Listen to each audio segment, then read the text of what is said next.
Episode की शुरुआत में हमें दिखाया जाता है चैंग और उसकी बहन मास्टर को मनाने के लिए आए होते हैं, क्योंकि लगभग 1 साल हो चुका होता है और मास्टर उस गम में अभी भी अपने घर के अंदर ही रहते हैं, कभी बाहर ही नहीं निकलते हैं। चैंग कहता है कि तुम जरा भी चिंता मत करो, देखो मैंने मास्टर के लिए उनकी स्पेशल फिश करी और साथ ही साथ बहुत सारे अच्छे अच्छे खाने भी बनाए हैं, जैसे वो इसकी खुशबू सूंघेंगे तुरंत ही बाहर निकल जाएंगे। चैंग मास्टर को चिल्लाते हुए बता रहा होता है कि मास्टर देखिए, मैंने आपके लिए आपकी स्पेशल फिश और साथ ही साथ जो भी खाना आपको पसंद रहता है, स्पेशल वाइन भी आपके लिए मैंने लाया है, ये खाएंगे तो आपको बहुत ज्यादा मजा आ जाएगा। लेकिन कुछ देर बाद भी मास्टर बाहर नहीं निकलते हैं। सिस कहती है ये प्लान काम नहीं करने वाला। तब ये रोने लगता है और कह रहा होता है कि मास्टर, कुछ दिनों बाद स्कूल कंपटीशन होने वाला है और अगर आप हमें नहीं सिखाएंगे कि कैसे लड़ना है तो हम लोग बहुत बुरी तरीके से पिट जाएंगे। मास्टर प्लीज दरवाजा खोलिए, आपको हमें सिखाना पड़ेगा। वो आंसुओं की बौछार कर डालता है, लेकिन फिर भी कुछ नहीं होता है। कह रहा होता है क्या मेरी एक्टिंग इतनी ज्यादा खराब थी कि मास्टर बाहर नहीं निकले?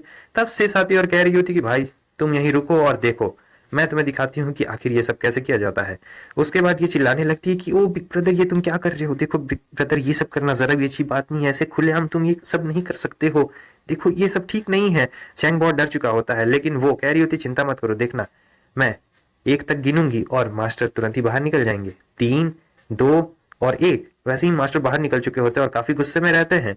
उन्हें लग रहा होता है कि ये अपनी बहन को परेशान कर रहा है उस तरीके से, और ये चिल्लाते हुए कह रहे होते हैं क्या यही तुम्हारा तरीका है अपनी छोटी बहन से ये सब करने का? हाँ, मैं तुम्हें नहीं छोड़ूंगा। लेकिन वो देखते हैं कि अरे यहाँ तो सब चीज माहौल शांत है, इन्होंने मुझे बेवकूफ बनाया। चैंग कहता है मास्टर माफ कर दीजिएगा, वो आप इतने सालों से घर से बाहर नहीं निकले थे तो मुझे लगा कि आप कुछ ज्यादा ही डिप्रेशन में चले गए होंगे, तो इसीलिए हमें ये सब नाटक करना पड़ा। मगर मास्टर को तो गुस्सा आ जाता है। वो तुरंत ही अपना डंडा निकाल लेते हैं और कह रहे होते हैं कि तुम्हारी इतनी ज्यादा हिम्मत, तुम अब इतने बड़े हो गए हो कि मुझसे मजाक करोगे, मेरे साथ मजाक करोगे, मैं तुम्हें नहीं छोड़ूंगा। तब सिस मास्टर को रोक रही होती है और कह रही होती नहीं, इसमें उनकी कोई भी गलती नहीं है। मास्टर वो कहता है कि मुझे पता है कि आपने अपने लव को खोया, इसीलिए आपको इतना ज्यादा दुख हो रहा है। अचानक से मास्टर रुक चुके होते हैं और कह रहे होते हैं तुम्हें पता है, इतने सालों में मुझे एक चीज रियलाइज हो गई कि जो मैं सच समझता था वो सच बिल्कुल था ही नहीं।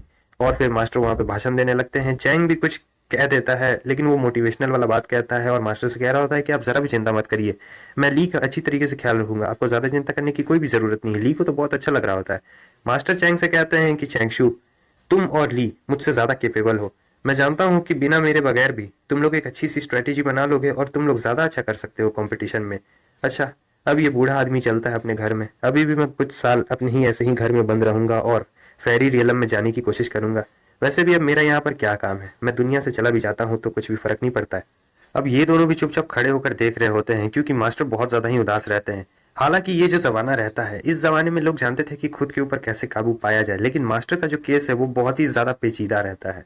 तो मास्टर खुद पे काबू नहीं पा रहे थे। चाहते तो वो कर सकते थे, लेकिन चाह कर भी वो कर नहीं पा रहे थे। सिस कहती है ये लव बिना लोगों को पागल बना देता है, लेकिन चैंगशू कहता है नहीं, जैसा तुम्हें दिख रहा है वैसा वो बिल्कुल भी नहीं है, ये बिल्कुल अलग चीज है। वो पूछती है कि कैसे ब्रदर, आप क्या कहना चाहते हैं?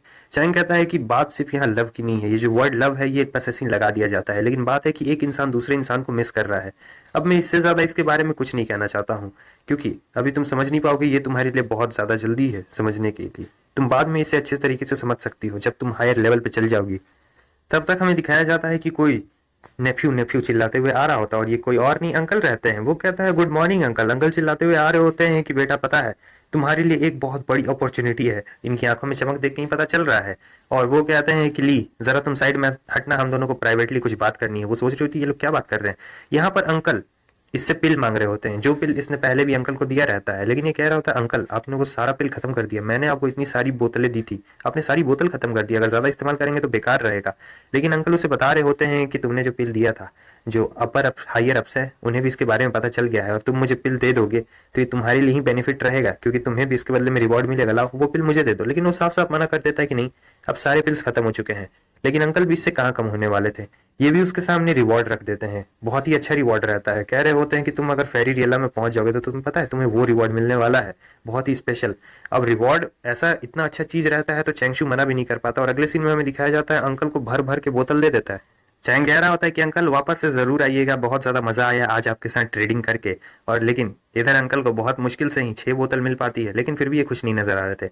अब 1 साल के बाद हमें ये दिखाया जाता है ग्रैंड कंपटीशन का दिन आ चुका होता है, और जो भी अलग अलग सेक्ट हिस्सा ले रहे होते हैं वो सभी अपना मार्च निकाल रहे होते हैं, और इन नए नए लोगों के अंदर पूरा जोश भरा हुआ रहता है कि आज तो हमारा ही सेक्ट जीतेगा, हमारा ही सेक्ट जीतेगा। और इसी में से हमें इन दोनों बंदों को दिखाया जाता है जो कि लिटिल क्विंग सेक्ट को देख के हंस रहे होते हैं, क्योंकि वहां से सिर्फ 2 ही डिस्पल्स आने वाले थे और जो चैंग रहता है वो खुद ही बैनर हाथ में लिया रहता है।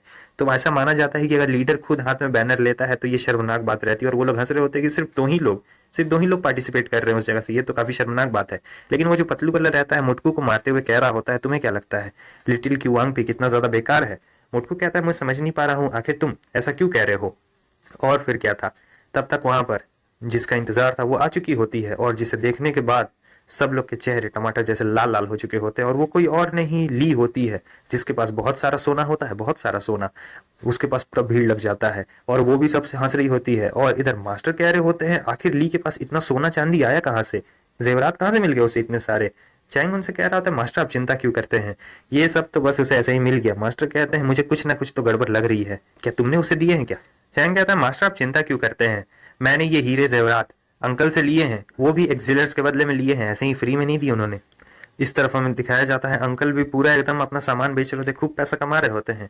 इधर चैंग मास्टर से कह रहा होता है कि मास्टर आपका मूड अचानक से कैसे बदल गया, मुझे तो लगा था कि आप कभी भी अपने घर से ही बाहर नहीं निकलने वाले। मास्टर कह रहे होते हैं, इतना बड़ा कंपटीशन हो रहा है जिसमें हर माउंटेन का पीक हिस्सा ले रहा है, तो मेरा तो आना जरूरी ही था, लेकिन मैं इतना ज्यादा पावरफुल नहीं हूँ कि मैं तुम लोगों को असिस्ट कर सकता हूँ। मैं बस यहाँ पर तुम लोग को सपोर्ट करने के लिए आ चुका हूँ, अब इसके आगे का जो करना है तुम दोनों को ही करना है, मैं बस ऐसे ही पीछे खड़ा रहूंगा।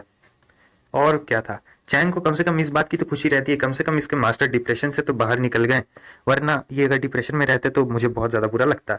लेकिन मास्टर सचमुच अभी भी डिप्रेशन में रहते, वो कह रहे होते एक बार बस ये कंपटीशन खत्म हो जाए, तब मैं वापस से घर के अंदर चला जाऊंगा और फिर कुछ 100 साल बाद ही बाहर निकलूंगा। चैंग सोच रहा होता है, अरे धक्तरी की, लगता है फिर से कुछ ना कुछ तो करना ही पड़ेगा। अब चैंग जा रहा होता है, लेकिन तब तक पीछे से प्रिंस आ चुका होता है। अब देखिए, ये लोग ट्रांसमिशन के जरिए बात कर रहे होते हैं, मुंह से ये लोग बस हाय हेलो कहते हैं, लेकिन मैं आपको बताना चाहता हूँ कि ये लोग ट्रांसमिशन के जरिए क्या बात कर रहे होते हैं। वो जो चैंग रहता है पूछ रहा होता है उससे कि कैसा चल रहा है सब। प्रिंस बताता है कि सब चीज एकदम बढ़िया चल रहा है सी गॉड सेक्ट में, और आपको ज्यादा चिंता करने की जरूरत नहीं है, लीडर एकदम सब चीज वहां पे शांत है।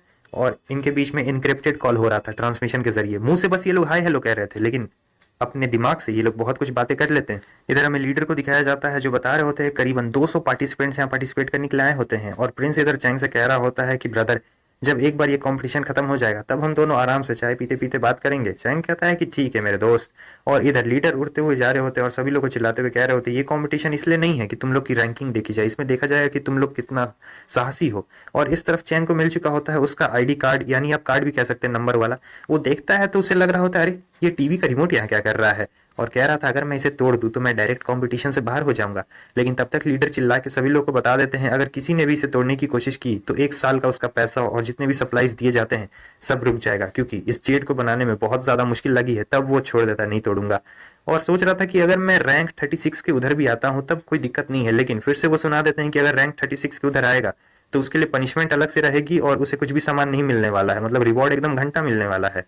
अब इधर चैंग एकदम फंस चुका होता है, क्योंकि इन सभी लोगों ने प्लानिंग बनाया रहता है कि देखा जाए कि आखिर हमारा चैंग क्या कर सकता है। लेकिन जो पॉइजन मास्टर रहते हैं वो कह रहे होते हैं, चैंग चिंता मत करना, अगर कोई भी तुम्हें परेशान करे तो मेरा नाम ले लेना, आके उसको पॉइजन दे